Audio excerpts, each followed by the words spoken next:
Quay. Morning, Rev. 3:13 in the morning, West Coast time for a Monday, the 18th of November, 2024. We're supposed to have a time of Thanksgiving where we're going to be grateful for whatever. Unfortunately, sometimes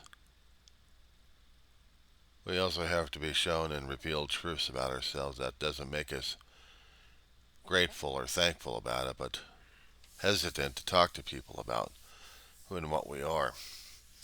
And unfortunately, we're in that time in situations where that's becoming more and more prevalent because we're showing our darker and uglier sides of life to people.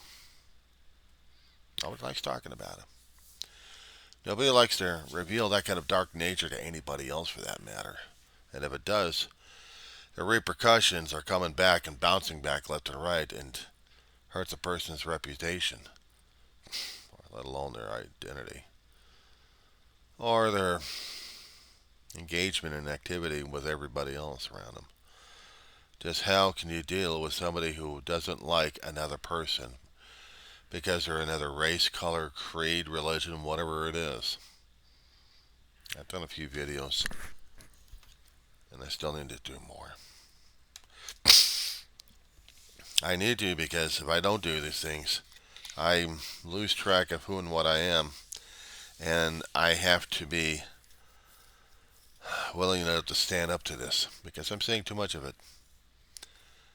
It's been happening, I know, for a long time if I look at it in a long-term context, but in the short term, it's getting more and more intense. I know how tempting it is to be hateful and spiteful of another person because of either the wrongdoing they did or the constant teaching. I mean, I thought we talked about this one a while ago. I remember talking to you about Mandy Patemkin and the songs that he was singing out there, and I thought I sent it out to you.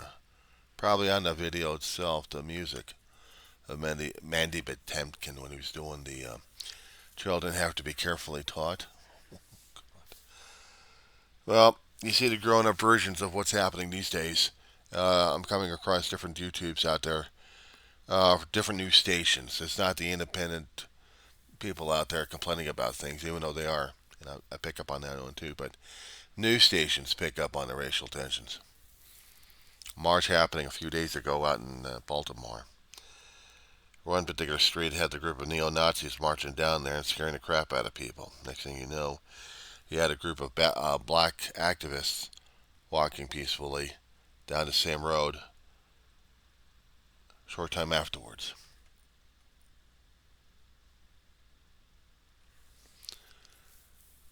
A way to combat anger and displacement is not showing that kind of anger towards anybody else, but you show how solid you are regarding the racism.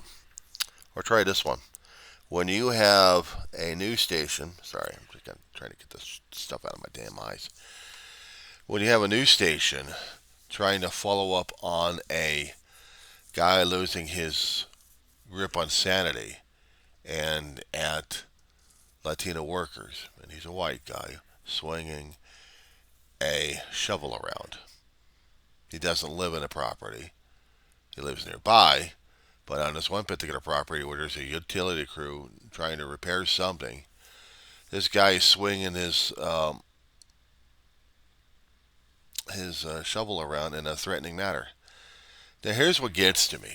This just shows you how much racism is ingrained in government and people's cultures and stuff. You have the local police department investigate and determine there was no crime. Shows clearly on the videos from the utility workers that this guy is swinging his, his shovel around as a weapon and insulting people left and right. I mean, yelling and screaming at the top of his lungs. He doesn't live there, but he's threatening these people because they're Latina. They're Latino. The person who was doing the reporting on this one said that she talked to the police and there's no charges filed, so they got nothing. Even though that this reporter went over to an attorney and said there's no crime if there's no charges. And I'm looking at the attorney who's pure white, and he didn't give a shit. However, there was a community service group for the Latino community, and they're concerned. They're scared. They're scared about this one. They're seeing elements popping up left and right, more so. It's like when Trump got in office originally. We were getting more and more of this stuff. But my question for myself is, what happened prior to Trump? Did we still have the racism out there, or was it underreported constantly at this point? I always think it is underreported. Nobody wanted to talk about it. And if they did, it wasn't major or massive enough until Trump got in office and it allowed everything else to go crazy. So he gave the green light, in a way. There's quote unquote good people on both sides. I didn't realize that racism is good people.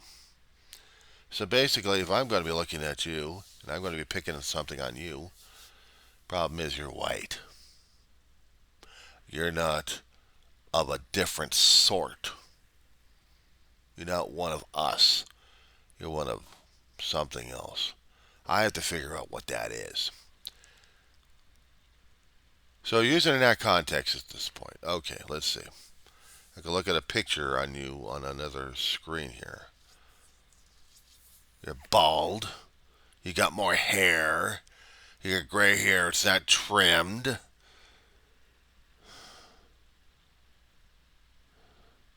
What else can I pick on you for? Let's see. What else can I insult the crap out of you for, Reverend? I gotta find something over here. See, that's the kind of scrutiny we're facing these days. I'm white. I'm born white. My ancestral mixture is Caucasian, basically. English, Scottish, Irish, and somewhere I had a bit of German, and I'm not quite sure where the hell that came from. But white, European mixture. Funny thing is, I don't think I inherited the manifest destiny, though. But it seems like people who don't like anybody else, for that matter, are going ape at this point.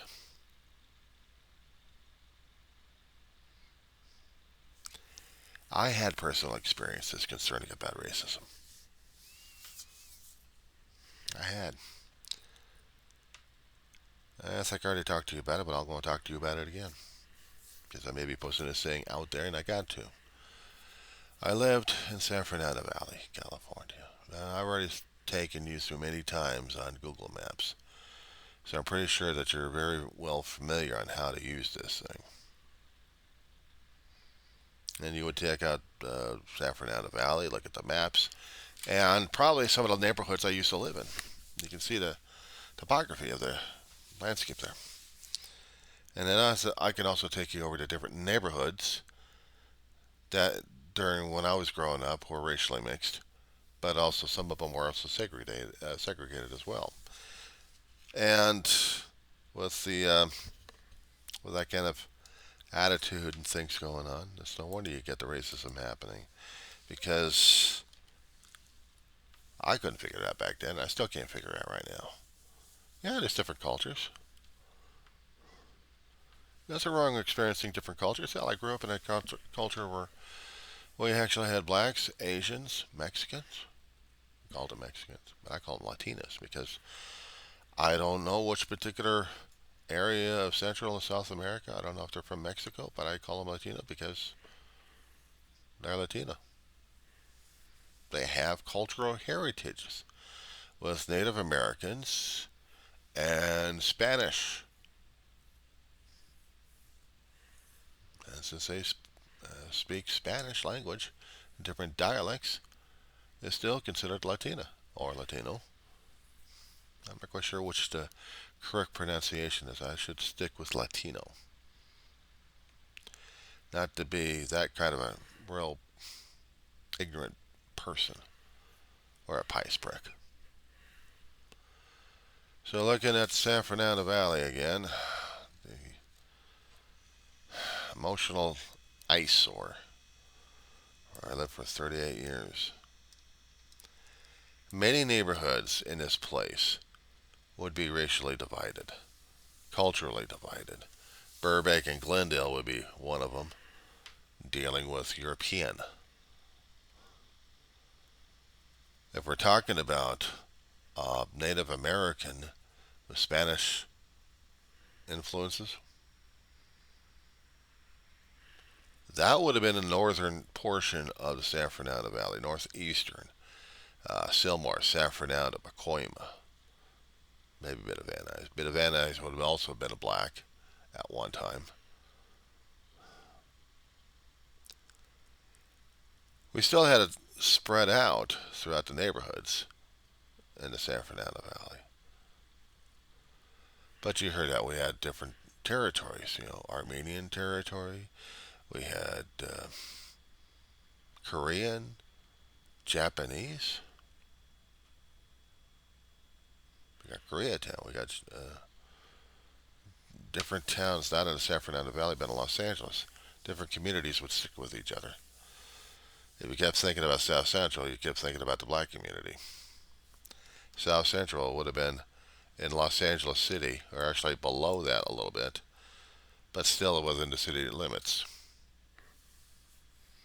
So yeah, we're racially mixed, but we're also segregated in a way. I don't know if they still are or not, but I know that there are different territories moved into other people's territory. So the ethnic balances just shift their lines left or right. When I was growing up, back in the 70s, I wasn't worrying about racism until I got moved out of one particular neighborhood of North Hollywood, and we were balanced. Some of them may not like each other, but I tried to get along with everybody else over there because that's how I was taught. And then I get into I get into the community of Arleta, California. It's right below San Fernando and next door to Pacoima, and close to Sun Valley.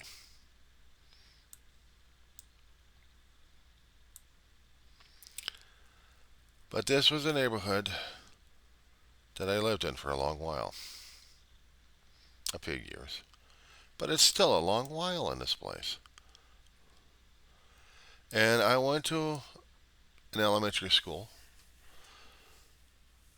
just to complete about 2.5, nearly 3 years. Well, 2.5 years actually. Lower half of the fourth grade until I graduated in the sixth grade. But during that time, we were living in an area where racism was still there. Sometimes it was subtle, and other times it was blatant, depending if you're the adult or the kid. If you're a kid, it's blatant. I didn't speak the language. I wasn't of the culture. Therefore, I got picked on a lot. And if you happen to go into a supermarket, it's not exactly the racism of the skin, because you'd see the checkers were of mix and also white.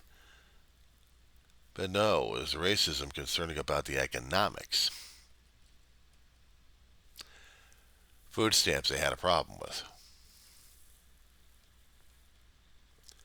And if you're that on the economic pattern of it, well, yeah, kind of drives people crazy. You got food stamps? It's going to take a long while just to get you processed. You didn't have to see it, you heard it. But then some of the cashiers wouldn't even give you that one. It wasn't exactly the cashiers, because the cashiers were trying to be customer service friendly to anybody. No, it was the people in line. It was that way. Didn't matter. Even if you're white, you're still looked upon because you had food stamps. Doesn't matter if you knew their circumstances or not. You still have food stamps. How dare you? I'm trying to get back into the area where I'm looking at places I used to haunt left and right, and places I lived at that mattered a damn. Yeah, the roaches all over the damn place. It's a 2 year never-ending war with these little bastards. Osborne, there it is. Beachy Avenue and Wingo. Home sweet home. Even white people can be a pain in the ass against white people, especially when you're dealing with the kids who didn't give a shit. They pick on you anyway. So I had to do that at Canterbury all the time. Canterbury Elementary. And it sucked. I could try having I could try being friends with a few people, but not many of them. But it was a conflicting time at that point because either I'm going to be hating a Latino or I'm going to still like these people. And then next door to me for a time, I talked to you about Dee's family, did I? Mary Dolores Buttress Reeve. And ancestry is French Creole. They were darkened skinned a bit, but these people were, you know, they cared. They cared a long time ago because their mother cared. I just wish I had more contact with them these days because I lost contact after their mother died. And it still kills me. I hate isolation. Just kills me. Anyway, while we were in contact with them all the time and at a young age, I didn't think about the racism. I looked at them as people. I looked at them as friends and proverbially second family. That's how close we were getting. So I was trying to find out the racism like crazy. I mean, I got insulted like crazy. Got into a couple of fights at school, but I didn't have the fights when I was over at in North Hollywood, except maybe one time outside. We did have a black gang out there who was trying to be a pain in the asses. My brother and I had to defend ourselves in this situation. Sucked. But I didn't have I was trying not to develop any kind of a racism bone in my body on that one. Except when you're economics and you have food stamps, then that's a bit different. I mean, you go into the stores and the customers yelled and screamed at you because you pulled out a damn book. See the total that you got? Okay, fine. It's about 100, 150 or more than that. Every time I kept seeing the $100 in there at a young kid, I'm like, ah! I didn't realize food costed that much. Well, these days, I see the $100 like, shoot. Look at a very limited amount of food I get, even with food stamps. So I'm like, these days you get the card, you swipe it in. But back then, you had the pieces of paper. You had the pieces of paper to fill out. You got your 1, you got your 5, you got your 10, you got your 20. If you got any cash back from it, you're lucky.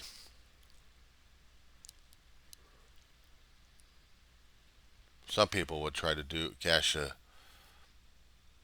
would cash the books to get the cash. They do scams. And now when it came down for racism. And when I moved out of the area, I moved into a different neighborhood.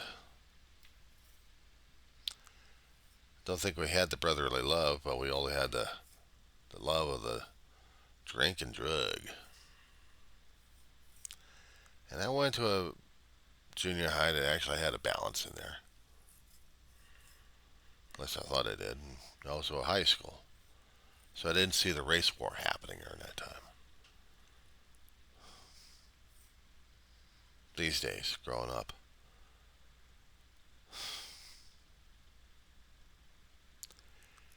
They could try talking about it racism in school, but not as much growing up. They didn't talk about it as much. You had to go through it yourself. I was just looking at Patrick. I was just looking at not Patrick Henry's Canterbury Elementary. School of old is gone. What's left is some things else. And yeah, they did have gangs roving around in different areas. They had gangs taking turfs. San Fernando Valley, in fact, they still do. And they're racism as well. And criminal and juvenile, but they're still there. Out here. When Dave and I moved out to Roseman, we didn't expect there to be any racism over here. We didn't see it. We saw mostly white community. But we started hearing stories that at one time there was a former church that somehow got, I don't know, I don't know what happened to the group running it. It's now a Catholic church, but back then they said it was a KKK hall. Somehow the group that was in the church left for whatever reason. I never could find out the reason why. And then a group of KKK guys came in and started making the place ugly, inside and out. But we also have it subtle out here too. We have it subtle. There are certain portions of Roseman, California that are actually racist. And because they worship the Trump, I think they were pure racist. Except what I keep hearing about on YouTube these days. Certain Latina communities and certain black communities actually supported Trump for whatever reason. And yet we have the racists out there supporting Trump left and right. Yeah, I don't get it with him either. Or with the mentality. I really don't. I live in a mixed environment here. Yeah, we do have some whites, and we also have blacks in this community. I had no issues when Dave and I moved into this place.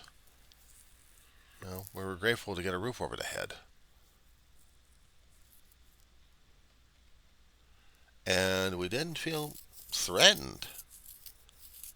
Because at the time, these guys were alright. There was just, some guys were just hanging out.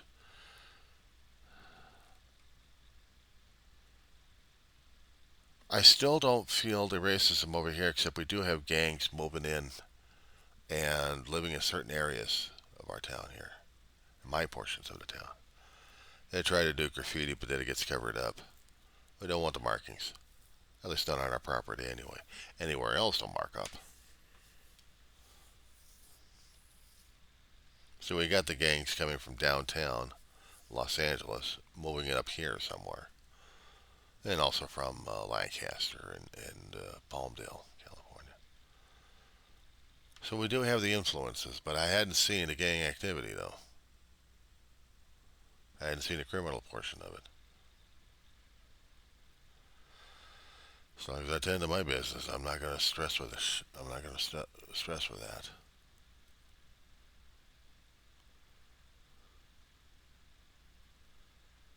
But I have neighbors I keep in contact with once in a great while when I stick my head out, just to make sure that I'm still alive and they're still here. I keep the windows open to listen about things. If I hear that there's going to be any move outs, I'm looking for the trucks. I'm thinking, there's another opportunity wasted right there that I could have used. Now it's like, I hate seeing neighbors leave. I hate seeing neighbors leave. I got this abandonment issue, okay? I got this royal abandonment issue. Doesn't matter who enters in my life, I don't like them to leave. If I like them and I'm comfortable with them and I view them as near family, I don't like seeing them leave. But unfortunately, sometimes It's not that easy in our life, is it? Not so much. And yeah, there's different noises happening in different units over here. This is an apartment. You're expecting that. Sometimes I got used to it. If I don't hear the noises, then I got a problem with it. Sometimes I get the trampling over here. I know for about several years, with my brother alive and then without my brother alive, we had about 2 or 3 families living above us. One time we had kids trampling up and down, up and down, up and down. Two of my brothers until he had a talk with the neighbors about tread lightly, tread lightly. After Dave died, I'm just saying, screw it. At least if I know there's somebody upstairs, I'm not going to stress over it. What I listen for is if there's going to be any kind of hassles or trouble. Then that means we'll probably have the sheriff's department coming by. Or at least we'd have the fire department with rescue. Get the paramedics over here for somebody having trouble. Or maybe there was a car accident. We actually had that yesterday. No, a few days ago. In the back end of our apartment complex. Just outside our back exit. Somebody did a fender bender over there. We had to have the fire department come by and you know, rescue the people and take them over to the hospital. After that, the car's towed and everything else is back to normal. Quiet as hell.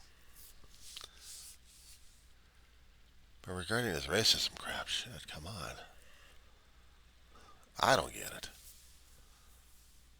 I don't get it. I don't get it what this anger and vitriol is coming from. And now it's going to get even worse. It's going to get worse with the administrations that we got over here. People threatening mass deportation. As soon as they're sworn in, that's what all hell breaks loose, and that's what people are freaking out about right now.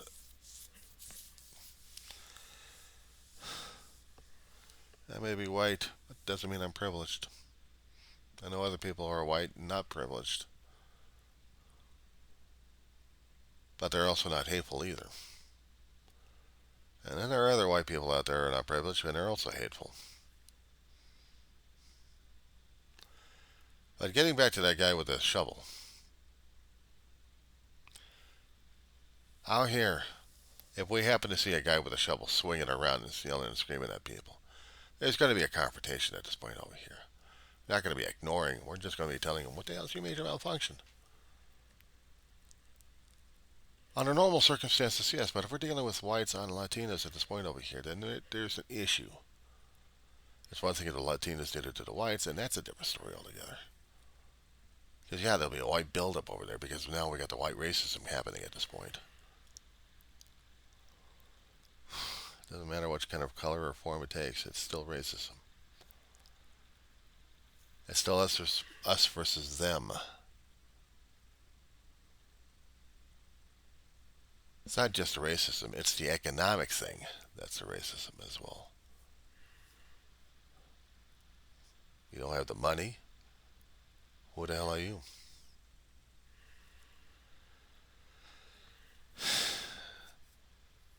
The wealth disparity, they called it back in the social classes. Give me a break. It's not disparity. It's not disparagement. It's not. It's the NIMBY, it's the ego, it's whatever kind of head games they got going on through the head. And just because I don't earn enough or hadn't earned enough, some people probably think I'm rich. Shit, give me a break. I earn I get enough from the disability to pay the lights, pay the phone bill, pay the roof over the head when I'm really on top of it. And maybe have some money for food. And I have to manage it. I have to budget things left and right. I know what it's like being disparaged because you got food stamps. Half the people in this town, I'm thinking, or maybe a portion of them, have food stamps. If we went back to the paper, man, people are going to go ape on that one. Reverend, you hadn't been there unless you walked through the damn system, and boy, you'd never like the system after that. I did videos about this one somewhere buried years back on my channel about how to get through the damn system out here, especially when I was living in LA County.